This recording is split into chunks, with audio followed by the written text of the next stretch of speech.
in that we have our different focus, right? Like I do a lot of civil rights work, I do a lot of human rights work, I like to think. People do animal rights work, people do all kind of work. And, you know, we're all sort of somewhat in the same boats, or lots of little boats in the same ocean, right? And this idea that everything's important, yes? It's all important.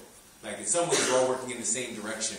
But at the end of the day, right, if you don't have food security, and I mean, like, food security not just in having good food to eat, but that economic security and empowerment and independence that we're really talking about here, those local economies that actually get fed by us feeding ourselves locally.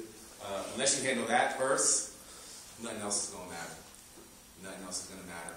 Like, I care a lot about the rights of my people, whatever they be. Black people, gay people, you know, women, men. I care a lot about my people. But guess what? In 20 or 30 years, if we're all in a food crisis, all those other little problems are going to be little problems. Little problems, right? And in some ways, it's kind of, now this is where I get really pessimistic, right? In some ways, that's really, because I'm kind of a cynic. I'm from New Jersey, so we don't really drive. In some ways, that might be the only way we all come together. But we shouldn't have to be in crisis. Like, our planet shouldn't have to be in crisis before we realize, yeah, we're all in the same globe or boat or whatever, right?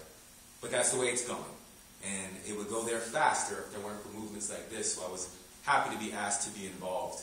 A couple months ago, I guess it was a little before September, October, that's when Ethan, another New Jersey guy, he hasn't told you we're from the same hood.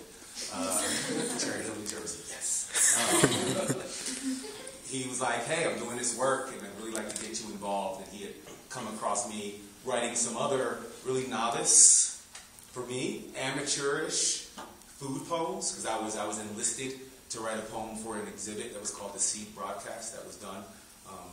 And I was a global, international artist kind of exhibition. But I started doing my homework then. And the funny thing about awareness is that once you become aware, it's hard to become unaware. It's really hard to become unaware. You can pretend, but you know you're pretending. You have to look at yourself in the mirror. That sucks, right? So I started doing all this homework, and guess what? I had to stop shopping certain places, you know? I had to actually think about my 6-year-old son and say, hey, man, we should get a little garden box and actually get closer to the land, even though I grew up in the city. And starting to like just see the work that some of my other friends were doing, and realizing how that connected to what I was preaching about in my poetry, right? And so this many months later, because of being asked to as an artist to like create this work, and I'm a homework artist, so I do a whole bunch of research before I even put the pen to paper or the finger to keyboard, that whole thing was convicting me.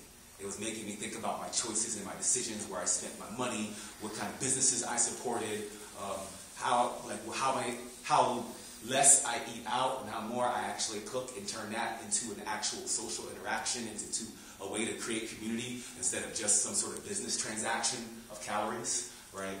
And understanding that all of that matters. All of that is as important as me standing with 1 million people on the National Mall. It's as important, not less, maybe more. And so this many months later, asking to be here, or being asked to be here with you guys, I just think it's an honor. And I know that I'm 35, and maybe for 34.6 years, other people were doing this work for me. And I just started doing this work for myself just now. So I already took my hat off, but my other hat is off to you. So I want to share this quote. I couldn't find a quote I wanted, right? And I just talked eloquently about how I couldn't find it. I found this other quote that I think is cool too. And so I want to share it. If it's even there, it might not be there. But it's by Pearl S. Buck, and I kind of remember it. And it was like, a hungry man can't see right or wrong. All a hungry man sees is food. So she said what I just said in like 5 minutes, way more simply. She's a poet. So I'm going to share a poem. Some of you might have heard this poem, right? This is the poem that I wrote for you guys. It was the first, it was the real food movement or challenge poem that I wrote. Sadly, I don't have it memorized, so I'm going to read poetry.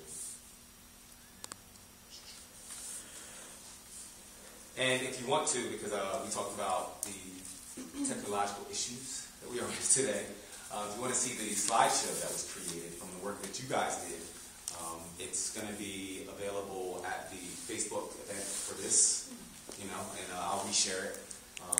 But I was just honored that my words were put to pictures of people actually doing work. I mean, writing a poem is doing work, but people actually being on campuses, talking to people, sharing information, and doing that part. It's nice to be connected to that. So, food evolution. In 2005, the New York Times published an article by the New England Journal of Medicine reporting that for the first time in 2 centuries, the current generation, my son's generation, of children in America may have shorter life expectancies than their parents. Type 2 diabetes, heart disease, kidney failure, and cancer are likely to strike people at younger and younger ages. We have a big problem. Bigger than models and smoke and mirrors, bigger than our appetites for self-destruction. And now we are making our children pregnant with our problem. And just like every other draft, war, or conflict, the front line is college. College. I will homeschool if that's the only way for my child to get home cooked. The institution has an either-or mentality. Either feed me like I have a future, feed me like I am a living, breathing organism, feed me like I have a future to live for, feed me like an individual, or feed me like an army. And I will disenroll. I will unenlist myself from your international trade war, divest myself from your corporate manorialism, conscientiously object to the Angus beef charting of my stomach like some colonial map of Africa. Expatriate myself from this extortion of calories, cancer, and cash. Under the guise of education, we are a classroom of zombies. Gut growled down to a low moan, till we are chain gang to our next fix of sugar and saturated fat, a substance that passes for food that arrives in our hand, jet-lagged and canned. At $4.7 billion a year, our universities can do better than that. We can get real. By stop putting food in trucks, in cars like it can drive, and putting seeds in our communities where we reside. Reduce our carbon footprint by leaving footprints in garden aisles. Put stuff that's in season in shelves at the neighborhood market you can walk to now. We can get real about fast food being cheaper than whole food, yet tuition is always on the rise. Even the fishermen are at the end of their line. Catch of the day is a bucket of crude and a bluefin tuna that's dying, yet our health is always on the decline.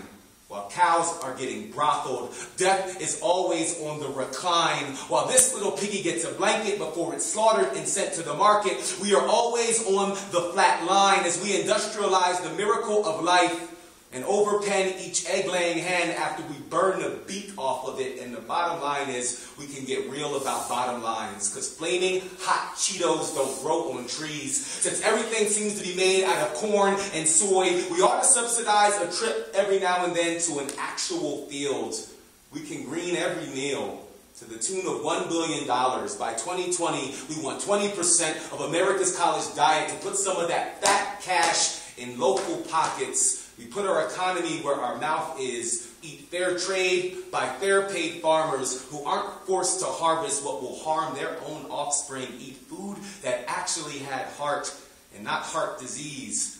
Food with culture, not heartless double arches. Food from around the globe, and I'm not talking about BKFC or Arby's. Food that reminds us where we come from and not corporate profit. We survived just fine before drive-thrus and Starbucks. Back when cooking was a celebration, not a waste of time. And the kitchen meant community and potlucks. Now it seems like the only thing we are teaching our children is to forget about us. And if we want to get real, we are paying an arm and a leg to send them away for an education that should be worth more than a drumstick and a wing. Surrender their nutritional needs to the lowest bidder. Stunt their options for optimal living so they will never grow up. Will they ever forgive us? This is the movement we've been hungry for. Every revolution begins with guts. At the lunch counter or college cafeteria, and students are always in the front. We are growing boys and girls that demand a food ecosystem that will help us keep up, because a change is a coming, and we are going to need every morsel of strength. So eat up.